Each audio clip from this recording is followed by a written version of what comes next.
നിങ്ങൾക്ക് വളരെ സിമ്പിളായിട്ട് വീട്ടിൽ പ്രാക്ടീസ് ചെയ്യാവുന്ന കുറച്ച് ഭക്ഷണക്രമങ്ങൾ, ഒഴിവാക്കേണ്ട 5 ഭക്ഷണങ്ങൾ, നിങ്ങൾ ഉൾപ്പെടുത്തേണ്ട 5 ഭക്ഷണങ്ങൾ, അതുപോലെ നിങ്ങൾക്ക് വളരെ സിമ്പിളായിട്ട് വീട്ടിൽ നിന്ന് പ്രാക്ടീസ് ചെയ്ത് നോക്കാവുന്ന ചില യോഗ ടെക്നിക്സും കൂടി ഞാൻ പറഞ്ഞുതരാം. ചുമ എന്ന് പറയുമ്പോൾ നമ്മൾ കൂടുതലായി ആലോചിക്കുക ശ്വാസകോശ സംബന്ധമായ പ്രശ്നം എന്നുള്ളതാണ്. എന്നാൽ നല്ല രീതിയിൽ അസിഡിറ്റി അല്ലെങ്കിൽ GERD എന്നൊരു അവസ്ഥയുണ്ടെങ്കിൽ തീർച്ചയായും നിങ്ങൾക്ക് പലപ്പോഴും ഡ്രൈ കഫ് ഉണ്ടാവാൻ സാധ്യതയുണ്ട്.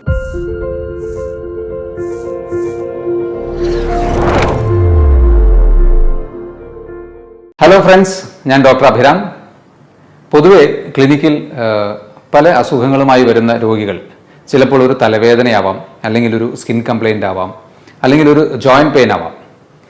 ഇത്തരത്തിലുള്ള അസുഖങ്ങൾ പറയുന്നതിൻ്റെ കൂടെ നമ്മൾ പലപ്പോഴും ഹോമിയോപ്പതിക് പേഴ്സ്പെക്റ്റീവിൽ നമ്മൾ ചോദിക്കാറുണ്ട്, നിങ്ങൾക്കിത് കൂടാതെ വേറെ എന്തെങ്കിലും അസുഖങ്ങളുണ്ടോ എന്നുള്ളത്. ഒട്ടുമിക്ക ആൾക്കാരും, ഒരു 90% ആൾക്കാരും പറയുന്ന ഒരു കാര്യമാണ്, ഡോക്ടർ എനിക്ക് ഗ്യാസിൻ്റെ ബുദ്ധിമുട്ടുണ്ട്. അത്ര കോമൺ ആണ് ഈ ഒരു അസിഡിറ്റി അല്ലെങ്കിൽ ഗ്യാസ് റിലേറ്റഡ് ആയിട്ടുള്ള പ്രശ്നങ്ങൾ. അതിൽ തന്നെ നമുക്ക് ഏറ്റവും കൂടുതൽ ഗ്യാസിൻ്റെ പ്രശ്നങ്ങൾ ഉണ്ടാക്കുന്ന ഒരു കണ്ടീഷനാണ് GERD അല്ലെങ്കിൽ ഗ്യാസ്ട്രോ ഈസോഫാജിയൽ റിഫ്ലക്സ് ഡിസീസ് എന്ന് പറയും. അതായത് നമ്മുടെ അന്നനാളത്തിലേക്ക് ആമാശയത്തിൽ നിന്ന് കുറച്ച് പാതി ദഹിച്ച ഭക്ഷണ ശകലങ്ങൾ കുറച്ച് തിരിച്ചു കയറുന്നൊരവസ്ഥയാണത് GERD എന്നുള്ളത്. അപ്പോൾ ഇത് വളരെ കോമൺ ആയിട്ടുള്ള ഒരു അസുഖമാണ്. ഇതുകൊണ്ട് നിങ്ങൾക്ക് ആസിഡിറ്റി, ബ്ലോട്ടിംഗ്, അതുപോലെ പുളിച്ചു തേട്ടൽ, നെഞ്ചരിച്ചൽ, വയറ് വീർക്കൽ, ഒരുപക്ഷെ മലശോധന പ്രശ്നങ്ങൾ, ഇതൊക്കെ ഇതുമായി റിലേറ്റഡ് ആയിട്ട് ഉണ്ടാവാൻ സാധ്യതയുണ്ട്. കാരണം അടിസ്ഥാനപരമായി ഇത് ബാധിക്കുന്നത് നമ്മുടെ ദഹന വ്യവസ്ഥയെ തന്നെയാണല്ലോ. ഈ ഒരു അസുഖത്തിന്റെ പ്രധാന ലക്ഷണങ്ങളായിട്ട് കാണുന്നത് പലപ്പോഴും വളരെ കോമൺ ആയിട്ട് പേഷ്യൻസ് പറയുന്ന ഒരു കാര്യമാണ്, ഡോക്ടറെ പുട്ടൊക്കെ കഴിക്കുക, അല്ലെങ്കിൽ കടല കൂടുതൽ കൂട്ടുമ്പോൾ, പരിപ്പ് വർഗ്ഗങ്ങൾ കൂട്ടുമ്പോൾ അപ്പോഴൊക്കെ വല്ലാതെ നെഞ്ചരിച്ചിൽ വരുന്നു, അല്ലെങ്കിൽ പുളിച്ചു തേട്ടൽ വരുന്നു, വയറ് വീർക്കുന്നു. ശരിക്ക് ഇതല്ല കേട്ടോ ഇതിൻ്റെ പ്രശ്നം. കഴിക്കുന്ന ഭക്ഷണമല്ല പ്രശ്നം, കഴിക്കുന്ന രീതിയാണ് പ്രശ്നം. നിങ്ങളുടെ ലൈഫ് സ്റ്റൈൽ തന്നെയാണ് ഇതിലത്തെ പ്രശ്നം. അത് ശ്രദ്ധിച്ചു കഴിഞ്ഞാൽ നിങ്ങൾക്ക് വളരെ സിമ്പിളായിട്ട് ഈ ഒരു അസുഖത്തെ നിങ്ങൾക്ക് മാറ്റാൻ കഴിയും. പ്രത്യേകിച്ച് ഒരു കുഴപ്പമില്ലാതെ നിങ്ങൾക്ക് മുന്നോട്ട് പോകാൻ കഴിയും. കാരണം ഇത്തരത്തിലുള്ള അസുഖങ്ങൾ കാലക്രമേണ ചിലപ്പോൾ സ്റ്റൊമക്കിൽ, നമ്മുടെ ആമാശയത്തിൽ അൾസറായിട്ട് വരാനും പക്ഷേ അത് ക്യാൻസറായി മാറാനും ഒക്കെ ഉള്ള ഒരു ടെൻഡൻസി പറയുന്നുണ്ട്, സയൻസിൽ അങ്ങനെ പറയുന്നുണ്ട്. അതുകൊണ്ട് തന്നെ നിങ്ങൾ അങ്ങനെ അതിനെ അത്ര അവഗണിക്കണ്ട. പലരും എളുപ്പത്തിന് വേണ്ടി ആൻറ്റാസിഡ്സ് വാങ്ങി കഴിക്കാറുണ്ട്. അതും ലോങ് റണ്ണിൽ നിങ്ങളുടെ ഒരു ആസിഡ് സെക്രീഷനെ കുറയ്ക്കുകയാണ് ചെയ്യുന്നത്. അപ്പോൾ ഇതിൻ്റെ കൂടെ നിങ്ങൾക്ക് വളരെ സിമ്പിളായിട്ട് വീട്ടിൽ പ്രാക്ടീസ് ചെയ്യാവുന്ന കുറച്ച് ഭക്ഷണക്രമങ്ങൾ, ഒഴിവാക്കേണ്ട 5 ഭക്ഷണങ്ങൾ, നിങ്ങൾ ഉൾപ്പെടുത്തേണ്ട 5 ഭക്ഷണങ്ങൾ, അതുപോലെ നിങ്ങൾക്ക് വളരെ സിമ്പിളായിട്ട് വീട്ടിൽ നിന്ന് പ്രാക്ടീസ് ചെയ്ത് നോക്കാവുന്ന ചില യോഗ ടെക്നിക്സും കൂടി ഞാൻ പറഞ്ഞുതരാം. ഇതിൻ്റെ ലക്ഷണങ്ങളിൽ നിങ്ങൾ ഒരുപക്ഷെ ശ്രദ്ധിക്കാതെ പോകാവുന്ന ചില കാര്യങ്ങൾ ഞാൻ പറയാം. ഒന്ന്, ഒരു ഡ്രൈ കഫാണ്. ചുമ എന്ന് പറയുമ്പോൾ നമ്മൾ കൂടുതലായി ആലോചിക്കുക ശ്വാസകോശ സംബന്ധമായ പ്രശ്നം എന്നുള്ളതാണ്. എന്നാൽ നല്ല രീതിയിൽ അസിഡിറ്റി അല്ലെങ്കിൽ GERD എന്നൊരു അവസ്ഥയുണ്ടെങ്കിൽ തീർച്ചയായും നിങ്ങൾക്ക് പലപ്പോഴും ഡ്രൈ കഫ് ഉണ്ടാവാൻ സാധ്യതയുണ്ട്. അതുപോലെ തന്നെ തൊണ്ടയിൽ എന്തെങ്കിലും തടഞ്ഞു നിൽക്കുന്ന പോലത്തെ ഒരു ഫീലിംഗ്, ഒരു വെള്ളം ഇറക്കുമ്പോഴോ അല്ലെങ്കിൽ ഇവിടെ മേലോട്ട് എന്തെങ്കിലും ഒരു തള്ളി വരുന്ന പോലത്തെ ഒരു ഫീലിംഗ്, ഇതെല്ലാം ഈ ഒരു GERDയുമായിട്ട് ബന്ധപ്പെട്ട് അല്ലെങ്കിൽ എക്സ്ട്രാ അസിഡിറ്റിയുമായി ബന്ധപ്പെട്ട് സംഭവിക്കാൻ സാധ്യതയുണ്ട്. ഇത് കൂടാതെ ചില അവസരങ്ങളിൽ ചിലരെങ്കിലും അനുഭവിച്ചിരിക്കാൻ സാധ്യതയുള്ള ഒരു ലക്ഷണമാണ് നെഞ്ചുവേദന അല്ലെങ്കിൽ അഞ്ചൈന. ഹാർട്ട് അറ്റാക്കിന് വളരെ സമാനമായ ഒരു ലക്ഷണം. ശരിക്കും നെഞ്ച് നമുക്ക് കൂട്ടിപ്പിടിക്കുന്ന പോലത്തെ ഒരു തോന്നലുണ്ടാകാം. ഇതും പലപ്പോഴും ആസിഡിറ്റി കൊണ്ട് അല്ലെങ്കിൽ ഗ്യാസ്ട്രൈറ്റിസ് മൂലം ഉണ്ടാകാൻ സാധ്യതയുണ്ട്. ഇതിൽ നമുക്ക് നെഞ്ചുവേദന ശരിക്കും ഹാർട്ടിൻ്റെ ആണോ അല്ലെങ്കിൽ ഈ ആമാശയത്തിൻ്റെ അസിഡിറ്റി പ്രശ്നം കൊണ്ടാണോ എന്ന് തിരിച്ചറിയാൻ സിമ്പിളായിട്ട് നിങ്ങൾക്ക് ഒന്ന് ആലോചിച്ച് നോക്കാവുന്നത്, പൊതുവെ അസിഡിറ്റി റിലേറ്റഡ് ആയിട്ടുള്ള നെഞ്ചുവേദനയാണെങ്കിൽ നമ്മൾ ശ്വാസം എടുക്കുമ്പോൾ ഇവിടെ ഒരു കാച്ചി പെയിൻ ഉണ്ടാവും. നമ്മുടെ ഈ ഹാർട്ടിൻ്റെ റീജിയനിൽ ഒരു കാച്ചി പെയിൻ ഉണ്ടാവും ലെഫ്റ്റ് സൈഡിൽ. അതുപോലെ മൂവ് ചെയ്യുമ്പോഴൊന്നും ഈ പെയിൻ അധികമായി വർദ്ധിക്കുന്നതായിട്ട് തോന്നില്ല. എന്നാൽ ഹാർട്ടിൻ്റെ പ്രശ്നമാണെങ്കിൽ നമുക്ക് നടക്കാനോ അല്ലെങ്കിൽ ഒന്ന് അങ്ങോട്ടും ഇങ്ങോട്ടൊക്കെ മൂവ് ചെയ്യുമ്പോൾ തന്നെ അധികമായൊരു കാച്ചി പെയിൻ കൂടാം.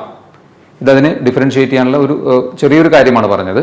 അതിനെ മാത്രം ഡിപ്പെൻഡ് ചെയ്യരുത്, പെട്ടെന്ന് നമുക്ക് അങ്ങനെ ആലോചിച്ച് നോക്കാവുന്നതാണ്. ഇതിൻ്റെ ഈ GERD അല്ലെങ്കിൽ ജനറൽ ആയിട്ടുള്ള ഗ്യാസ്ട്രൈറ്റിസോ അല്ലെങ്കിൽ അസിഡിറ്റിയുടെയോ കാരണങ്ങൾ നമ്മൾ നോക്കുകയാണെങ്കിൽ പ്രധാനമായി 3 കാര്യങ്ങളാണ് പറയാനുള്ളത്. ഒന്ന്, പുവർ ക്ലിയറൻസ്, അതായത് നമ്മുടെ ആമാശയത്തിൽ നിന്ന് ദഹിച്ച ഭക്ഷണങ്ങൾ ചെറുകുടലിൻ്റെ ഭാഗത്തേക്ക് മൂവ് ചെയ്യുന്നതിനുള്ള കാലതാമസം. ശരിക്ക് ഭക്ഷണം കഴിച്ച് 2 മുതൽ 4 മണിക്കൂറിനുള്ളിൽ ആമാശയത്തിൽ നിന്ന് ഒരു 90% ഭക്ഷണവും അടുത്ത ഏരിയയിലേക്ക് ചെറുകുടലിൻ്റെ ഭാഗത്തേക്ക് മൂവ് ചെയ്തിട്ടുണ്ടാവും. ആദ്യത്തെ ഒരു 2 മണിക്കൂർ കഴിഞ്ഞാൽ 60% കൂടുതൽ അത് എം ടി ആയിട്ടുണ്ടാവും.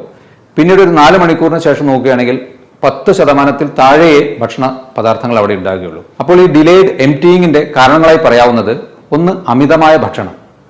നമ്മുടെ മനസ്സ് പറയുന്നു പോരാ, പക്ഷേ ശരീരത്തിന് ഓൾറെഡി അത് മതിയായി കഴിഞ്ഞു. അത് നമ്മുടെ മനസ്സിനെ മാത്രം ഡിപ്പെൻഡ് ചെയ്ത് നമ്മൾ ഒരുപാട് ഭക്ഷണം കഴിക്കുന്ന ശീലം വരുമ്പോഴാണ് ഈ ആമാശയത്തിൽ നിന്ന് ആ ഒരു ദഹന പ്രശ്നം കൂടുതലായും ഉണ്ടാകുന്നത്. ഇതുകൂടാതെ ഭക്ഷണം കഴിഞ്ഞ ഉടനെ നിങ്ങൾ ഒരു കുമ്പിട്ട് ഒരു ജോലി ചെയ്യുക, ഈ ഹിപ്പിൻ്റെ ഭാഗം വളച്ച് കൂടുതലായി ജോലി ചെയ്യുന്നൊരവസ്ഥയുണ്ടെങ്കിൽ ഈ പ്രശ്നം ഉണ്ടാവാൻ സാധ്യതയുണ്ട്.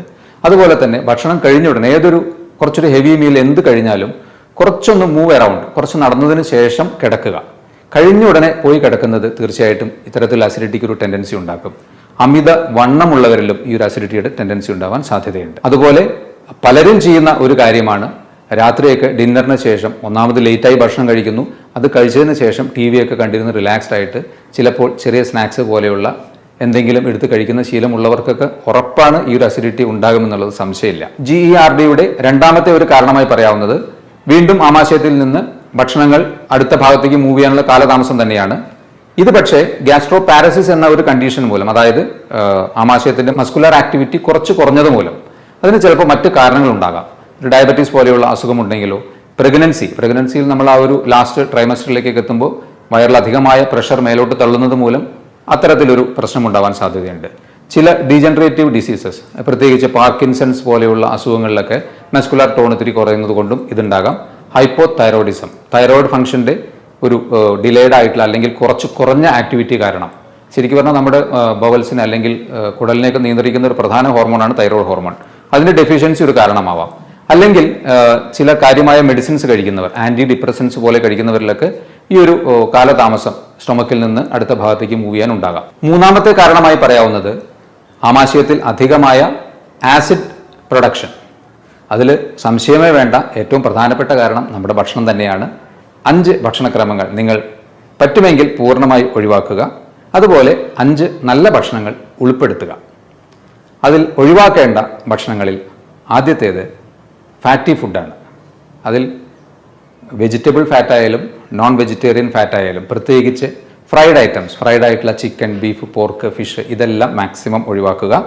ചീസ്, ബട്ടർ അല്ലെങ്കിൽ അധികമായ നെയ്യ്, ഇത്തരത്തിലുള്ളതും മാക്സിമം ഒഴിവാക്കുക. വറുത്തതും പൊരിച്ചതുമായിട്ടുള്ള പുറമേ നിന്ന് വാങ്ങിക്കുന്ന ജങ്ക് ഫുഡ് പോലത്തെ കംപ്ലീറ്റ് ഒഴിവാക്കുക. സിമ്പിളായിട്ട് പറഞ്ഞു കഴിഞ്ഞാൽ ഫ്രൈഡ് ഐറ്റംസും അധികമായ ഫാറ്റും മാക്സിമം ഒഴിവാക്കുക. രണ്ടാമത്തെ ഭക്ഷണം ഒഴിവാക്കേണ്ടത് കഫീൻ ഉൾപ്പെട്ടത്, അതിൽ ചായയും കാപ്പിയും മാക്സിമം ഒഴിവാക്കുക. വളരെ അത്യാവശ്യം നിങ്ങൾ കുടിച്ച് അത്ര ശീലം ഉള്ള ഒരു വ്യക്തിയാണെങ്കിൽ ഒഴിവാക്കാൻ ശ്രമിച്ചിട്ട് പറ്റുന്നില്ലെങ്കിൽ മാത്രം 1 or 2 ചായ കുടിക്കുക. പലരും 2 പേര് കൂടിയിരിക്കുമ്പോഴേക്കും പറയും നമുക്കൊരു ചായ കുടിക്കാം അല്ലെങ്കിൽ ഒരു കാപ്പി കുടിക്കാം, വൈകുന്നേരം ഒരു ഉണർവിന് വേണ്ടി കാപ്പി കുടിക്കാം. പക്ഷേ ഇതൊക്കെ കഫീൻ കുറച്ചൊരു ആന്റി ഓക്സിഡന്റ് പ്രോപ്പർട്ടിയൊക്കെ ഉണ്ടെങ്കിലും അധികമായി ചെല്ലുമ്പോൾ അത് ആസിഡിറ്റി ഉണ്ടാക്കുന്നുണ്ട്. അതുപോലെ തന്നെ തലവേദന പോലെയുള്ള പ്രശ്നങ്ങളൊക്കെ ഉണ്ടാക്കാം. ശരിക്കും പറഞ്ഞാൽ ഡീകാഫിനേഷൻ എന്ന ഒരു മെത്തേഡിൽ അധികമായി കാപ്പി കുടിച്ചിരുന്ന വ്യക്തികളിൽ നിന്ന് അത് ഒഴിവാക്കി ഒരു പരീക്ഷണം നടത്തിയപ്പോൾ ആസിഡിറ്റി നല്ലതുപോലെ കുറഞ്ഞതായിട്ടാണ് കണ്ടിട്ടുള്ളത്. അടുത്തതായി നിങ്ങൾ ഒഴിവാക്കേണ്ടത് ചോക്ലേറ്റ്സ് ആണ്. ഈ ചോക്ലേറ്റ്സിലുള്ള മീഥൈൽ സാന്തിൻ എന്ന ഒരു കോമ്പൗണ്ട് അന്നനാളത്തിന്റെ താഴെയുള്ള ഭാഗത്തെ മസിൽസിനെ റിലാക്സ്ഡ് ആക്കുന്നു. ശരിക്കും പറഞ്ഞാൽ അന്നനാളത്തിന് ഒരു 1 way ഓപ്പണിംഗ് ആണ്. താഴോട്ട് നമ്മൾ ഭക്ഷണം കഴിച്ചാൽ അത് തുറക്കുന്നു, വികസിക്കുന്നു, ഭക്ഷണം ആമാശയത്തിലെത്തുന്നു, അത് ക്ലോസ് ആവുന്നു.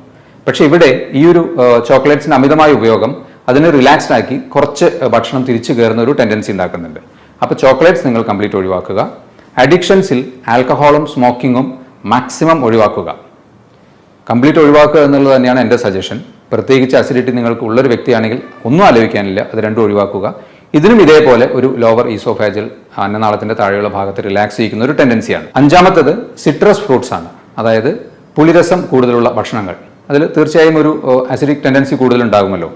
നാരങ്ങ, ഓറഞ്ചൊക്കെ പൊതുവെ നല്ലതാണെങ്കിലും അധികമായി കഴിക്കുന്നത് അസിഡിറ്റി ഉണ്ടാക്കാനുള്ള സാധ്യതയുണ്ട്.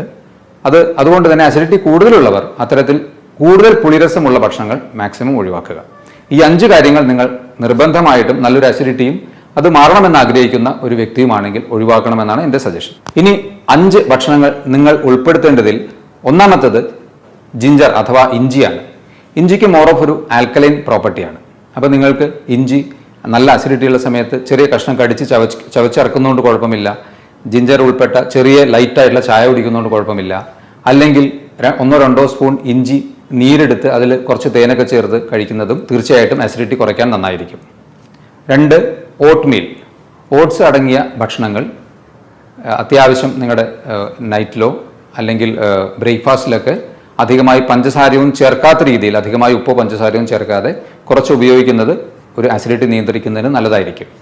3-ാമതായിട്ട് യോഗേർട്ട് അല്ലെങ്കിൽ പ്രോബയോട്ടിക്സ് ആണ്. ഇതിലുള്ള നല്ല ബാക്ടീരിയകൾ നമ്മുടെ ശരീരത്തിലെ ഡൈജഷനെ എൻഹാൻസ് ചെയ്യിക്കും തീർച്ചയായിട്ടും.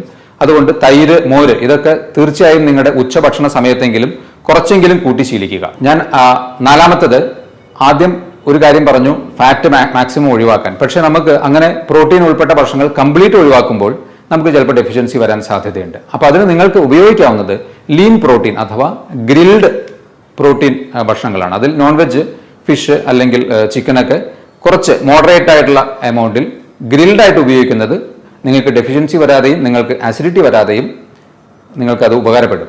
ഓക്കെ. 5-ാമത്തേത് ഫ്രൂട്ട്സ് ആൻഡ് വെജിറ്റബിൾസ് ആണ്. അതിൽ ഏറ്റവും ഈസിലി നമുക്ക് അവൈലബിൾ ആയിട്ടുള്ള നേന്ത്രപ്പഴം പോലെയുള്ള പഴങ്ങൾ, ആപ്പിൾ അല്ലെങ്കിൽ തണ്ണിമത്തൻ, ഇതൊക്കെ ഒരു മോഡറേറ്റ് ലെവലിൽ, ഓക്കെ, അധികമായി കഴിക്കുന്നത് ഏതും ദോഷമാവുകയുള്ളൂ. ഇതൊക്കെ ഒരു മോഡറേറ്റ് ലെവലിൽ കഴിക്കുന്നത് തീർച്ചയായിട്ടും നന്നായിരിക്കും. അതുപോലെ തന്നെ റോ വെജിറ്റബിൾ സാലഡ് പോലെ ഉണ്ടാക്കി കഴിക്കുന്നതോ അല്ലെങ്കിൽ കുക്ക്ഡ് ആയിട്ട് കഴിച്ചാലും വെജിറ്റബിൾസും ഫ്രൂട്ട്സും കുറച്ച് കൂടുതൽ ഉൾപ്പെടുത്തുക. കാരണം അതിൽ ഫൈബർ കൂടുതൽ ഉള്ളത് കൊണ്ട് ഡൈജഷനെ കുറച്ചും കൂടി അത് എൻഹാൻസ് ചെയ്യും. പെട്ടെന്ന് നമ്മുടെ ഡൈജഷൻ നടക്കും, മാക്സിമം അബ്സോർപ്ഷൻ നടക്കും. ഇത്രയും പറഞ്ഞതിൽ നിന്ന് നിങ്ങൾക്ക് ഈ ഒരു അസുഖം എങ്ങനെ ഉണ്ടാകുന്നു, എന്തൊക്കെയാണ് നിങ്ങൾക്ക് ഇതിന്റെ പ്രധാന ലക്ഷണങ്ങളായി ചിലപ്പോൾ വിട്ടുപോകാവുന്ന ലക്ഷണങ്ങൾ, അതെല്ലാം ഞാൻ പറഞ്ഞു. അതുപോലെ തന്നെ ഉൾപ്പെടുത്തേണ്ട 5 ഭക്ഷണങ്ങളും ഒഴിവാക്കേണ്ട 5 ഭക്ഷണങ്ങളും പറഞ്ഞു. ഇനി ഇതിന് വളരെ സിമ്പിളായിട്ട് നിങ്ങൾക്ക് വീട്ടിൽ തന്നെ പ്രാക്ടീസ് ചെയ്യാവുന്ന 2-3 യോഗ ടെക്നിക്സ് കൂടി ഞാൻ പറയാം. പവനമുക്താസനം. വലത്തെ കാൽ മുട്ടുമടക്കി സാവധാനം ശ്വാസമെടുത്ത് നെഞ്ചിനോട് ചേർത്ത് വെച്ച് 3-4 ശ്വാസമെടുത്തതിന് ശേഷം സാവധാനം ശ്വാസം പുറത്തേക്ക് വിട്ടുകൊണ്ട് പൂർവ്വസ്ഥിതിയിലാക്കുക.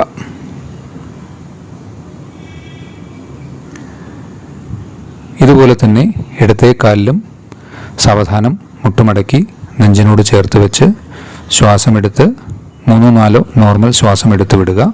അതിനുശേഷം പൂർവ്വസ്ഥിതിയിലേക്ക് വയ്ക്കുക. ഇത് കഴിഞ്ഞാൽ 2 കാൽമുട്ടും മടക്കി നെഞ്ചിനോട് ചേർത്ത് ശ്വാസമെടുത്ത്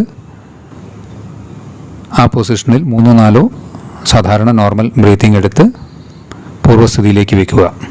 ഒരു കാര്യം ശ്രദ്ധിക്കേണ്ടത്, നിങ്ങൾ മറ്റ് അസുഖങ്ങൾ ഉള്ള ഒരു വ്യക്തിയാണെങ്കിൽ ഈ ഒരു പ്രൊസീജിയർ ചെയ്യാതിരിക്കുകയാണ് നല്ലത്. അല്ലെങ്കിൽ നിങ്ങളുടെ ഡോക്ടറുടെ നിർദ്ദേശത്തോടു കൂടി മാത്രം ചെയ്യുക. മറ്റൊരു പ്രധാനപ്പെട്ട കാര്യം, ഒരു യോഗ മുറകളും വയറ് നിറഞ്ഞിരിക്കുമ്പോഴോ അല്ലെങ്കിൽ ഭക്ഷണം കഴിച്ചതിന് ശേഷമോ ഒരിക്കലും ചെയ്യരുത്. കഴിവതും രാവിലെ നേരത്തെ തന്നെ ചെയ്യുകയാണ് ഏറ്റവും ഉത്തമം. ഇനി നിങ്ങൾക്ക് കാൽ മുട്ടുവേദനയുള്ള ഒരു വ്യക്തിയാണെങ്കിൽ ഇതുപോലെ മുട്ടിന് പുറകിൽ കൈ പിടിച്ച് ഇതേപോലെ സാവധാനത്തിൽ ഈ ഒരു യോഗ പ്രൊസീജിയർ ചെയ്യാവുന്നതാണ്. അടുത്തത് യോഗമുദ്ര. സുഖാസനത്തിലോ പദ്മാസനത്തിലോ ഇരുന്ന് ശ്വാസം നിവർന്നിരുന്നുള്ളിലേക്ക് വലിച്ച് സാവധാനം ഇതുപോലെ വലത്തെ കാൽമുട്ടിൽ തല ചേർത്ത് വയ്ക്കുക. പിന്നിലേക്ക് ശ്വാസം എടുത്തതിന് നിവർന്നതിന് ശേഷം ഇതേ പ്രൊസീജിയർ ഇടത്തെ കാലിലും ആവർത്തിക്കുക. അതിനുശേഷം ശ്വാസം ഉള്ളിലേക്കെടുത്ത് ശ്വാസം പുറത്തേക്ക് വിട്ടുകൊണ്ട് 3-ാമതായി നടുവിലേക്ക് ഇതേ പ്രൊസീജിയർ ആവർത്തിക്കുക. കൈകൾ പുറകിൽ ഇതുപോലെ ചേർത്ത് വയ്ക്കേണ്ടതാണ്.